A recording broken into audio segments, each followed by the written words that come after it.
İndi isə buyurub həmin o ateistlər deyəcəyim cavablarımı, elmi sübutlarımı yaxşı dinləsinlər. Diyor ki efendim biz dağları, karaları zelzeleden korusun diye yarattık. Evet. La tam tersi. Tam tersi. Nasıl hocam? Dağların olduğu yerde müthiş zelzele olur.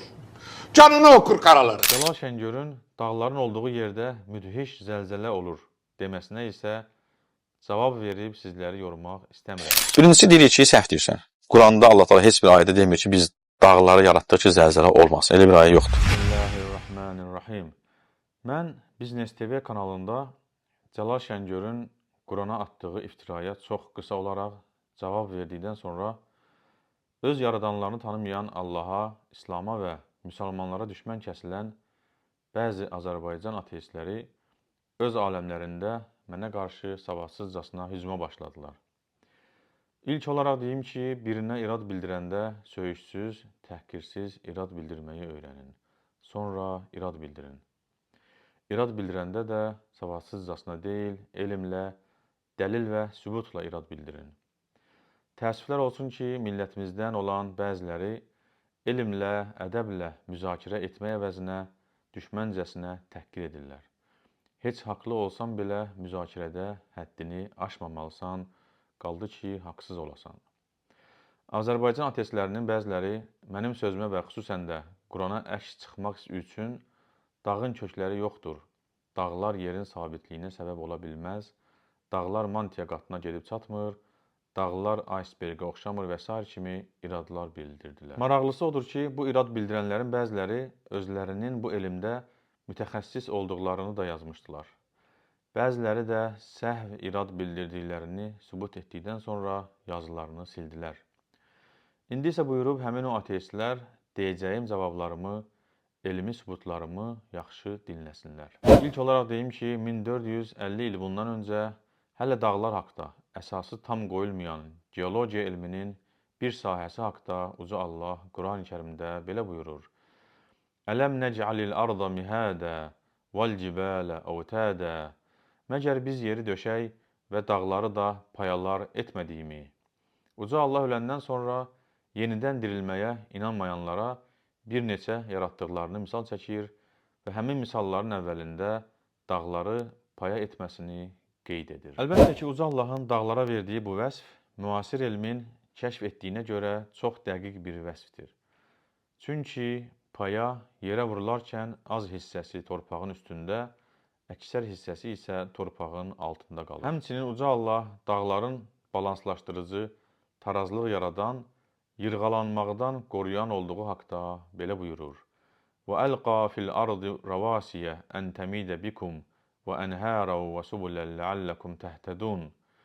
O sizi yırğalamasın deyə yer üzündə möhkəm dağlar və düzgün səmt götürəsiniz deyə çaylar və yollar yaratdı. Ayədə Uca Allah ən təmilə demir, ən təmidə deyir. Çünki ərəb dilində təmil bir tərəfə meyl etmək, təmid isə sağa sola meyl etmək, yırğalanmaq deməkdir. Yırğalanmaq elə zəlzələdir deyib, mənim çıxışıma irad bildirənlərə deyim ki, bilsinlər, hər bir zəlzələ yırğalanmaqdır, amma hər yırğalanmaq isə zəlzələ deyildir. Məsələn, mayenin üstünə çoxlu torpaq töküb, o torpaq üstündə gəzəndə yırğalanma baş verir, amma zəlzələ sayılmır. Qayığın suyun üzərində yellənməsinə yırğalanma deyilir, amma zəlzələ deyilmir. İndi isə sübutlarla dağların kökü olmasını, dağların paya rolunu oynamasını, dağların balans yaratmasını Allahın izni ilə sizlərə təqdim edirəm. Belə ki, geoloqların qayıdış yeri olan Fransalı professor André Caille 1968-ci ildə çap edilmiş Yerin Anatomiyası kitabında dağların kökünü və mantiya qatına qədər gedib çıxmasını vəsf edərək deyir. Qitələr və okeanlar boyunca yer qabığının boz və mantiyanın qırmızı profilləri, hər yüksək ərazi və ya dağ silsiləsinin altında yüngül yer qabığı ondan daha çox sıxlığa malik mantiyanın dərinliklərinə doğru enir və beləliklə izostatik tarazlıq qorunur. Professor André Caille həmçinin 222-ci səhifədə deyir. Bu nəhəng silsilələrin hər birinin yerin altında 50-60 kilometrdən çox dərinliyə çatan bir kökün mövcud olduğunu anlamaq çətindir. Dağlar nə qədər yüksəkdirsə, onların yer qabığının altındakı kökü bir o qədər də dərin olur. Aşağıya doğru uzanan nisbətən yüngül kök ətrafındakı daha böyük sıxlığı olan mantia ilə birlikdə atmosferə yüksəlmiş dağ zəncirinin ağırlığını dəstəkləyir. Bu da izostaziya, yəni tarazlıq yaradır. Həmçinin o, 231-ci səhifədə də dağları mantia qatının içində təsvir etmişdir. Baxın, bu kitab həm sübut edir ki, dağların kökü var, dağlar paya kimidir, həm sübut edir ki, dağların kökü mantia qatına gedib çıxır, həm də sübut edir ki, dağlar izostatik tarazlığı qoruyur. İzostatik tarazlıq yer qabığının litosferin altında yerləşən daha yumşaq qat üzərində üzməsi və ağırlıq baxımından taraz vəziyyətdə olması deməkdir. Amerikalı geoloq Edward Tarbak və Frederick Latgens də öz məşhur Earth Science Yer elmi adlı kitabında hündür dağların kökünün olduğunu təsdiqləyərək deyir. Himalay dağları kimi uca dağlar şəkil 10.26a-da göstərilən daha qalın taxta bloklara çox oxşayır. Məşhur Nature jurnalı dağların kökünün olması haqda və dağların tarazlıq yaratması haqda deyir. Aktiv dağ qurşaqları elə yer qabığı köklərinə malikdir ki, cazibə qüvvəsi ilə yüksək topoqrafiyanı tarazlayır. Nature jurnalı həmçinin özü düzəltdiyi şəkildə dağın mantia qatına gedib çıxmasını vəsf edir. Dağın kökü olmasına və o kökün mantia qatının içinə gedib çıxmasına aid dünyanın ən böyük ensiklopediyası sayılan İngiltərənin Britannica saytı video düzəldərək həmin bu məsələni göstərmişdir. Həmçinin həmin saytda deyilir, buna görə də yüksək dağların alt mantiyanın dərinliyinə qədər uzanan aşağı sıxlıqlı kökləri var. Bəzi ateistlər irad bildirərək yazırdılar ki, dağlar icebergə oxşamır. İngiltərənin Britannica saytının yazdığını oxuyum, həmin kəslər də dinləsinlər. Orada deyilir ki, bu fərziyyəyə görə dağların səthin altında yerləşən kökləri onların yer üzündə görünən hissəsindən daha çox böyükdür. Bu, suyun üzərində üzən icebergə bənzədilir, hansı ki, icebergin böyük hissəsi suyun altında olur. Bəzi alimlər Himalay dağının 80, 120 və s. kilometr olduğunu söyləyirlər.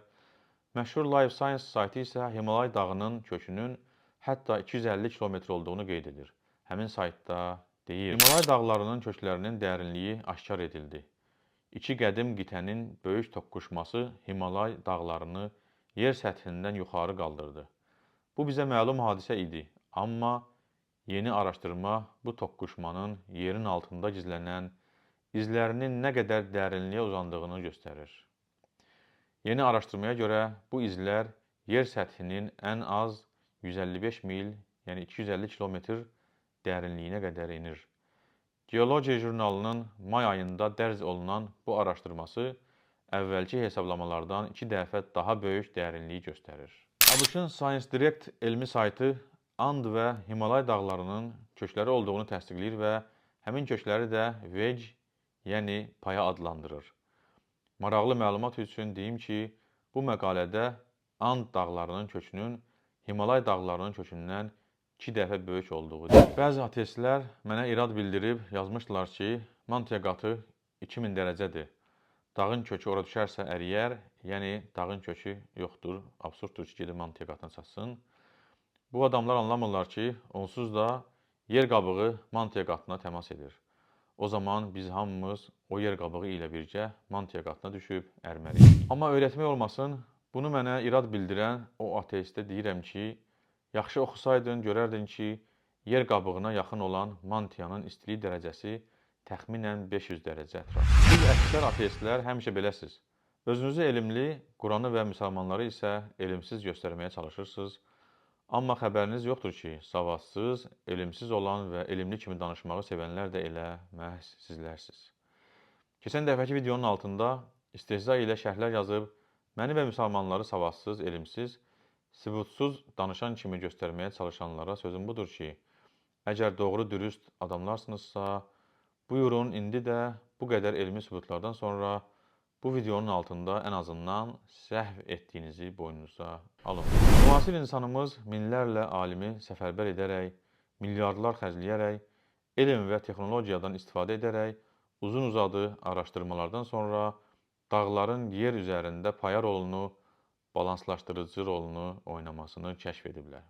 Lakin heç bir texnologiyaya malik olmayan, bir peyğəmbərə nazil olan Quranda bu haqda dəqiq məlumatın yazılması həqiqətən də Uca Allahın varlığına, Məhəmməd Peyğəmbərin sallallahu aleyhi və alihi və səlləm peyğəmbərliyinə və Quran-ı Kərimin də Uca Allahdan gəlməsinə böyük bir sübutdur. Ateist həmvətənlərimizə üz tutaraq deyirəm ki, nə qədər ki gec deyil, açın gözünüzü, Uca Allahı, Uca Yaradanı tanıyın.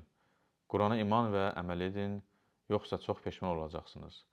İnanın bu sözləri sizə xeyir istəyərək deyirəm. Cəlal Şəngörün dağların olduğu yerdə müdhiş zəlzələ olur deməsinə isə cavab verib sizləri yormaq istəmirəm.